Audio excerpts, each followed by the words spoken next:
Milli Eğitim Bakanı Yusuf Tekin'in 11 Temmuz'da bir televizyon programında yaptığı karma eğitime yönelik açıklamalarını doğru buluyor ve destekliyoruz. Sayın Bakan'ın kız çocuklarını okula göndermeyen ailelerin ben çocuğumu erkeklerle aynı okula göndermek istemiyorum cümlesi ülkenin bir gerçeğidir.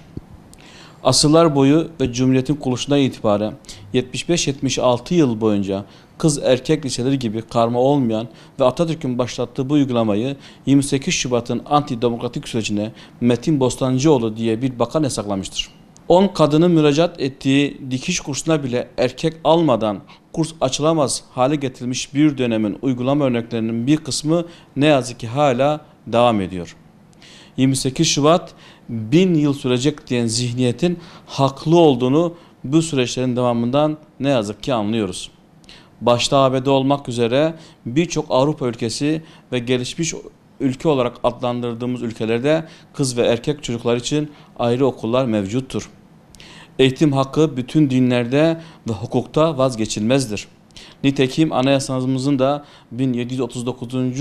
sayılı Milli Temel Eğitim Kanunu'nun 15. maddesinde okullarda kız ve erkek karma eğitimi yapması esastır denmektedir. Ancak eğitimin türüne, imkan ve zorluklarına göre bazı okullar yalnızca kız veya erkek öğrencilere ayrılabilir denmektedir.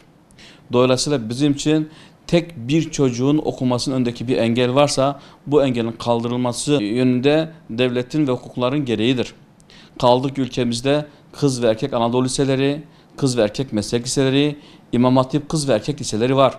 Bunun yanında diğer kademelerde ve diğer türlerde karma eğitim dayatılmasına bir an önce son verilmeli ve isteyen istediği okul türünde okuyabilmesi için acil eylem planlarının hazırlanması gerektiğine inanmaktayız.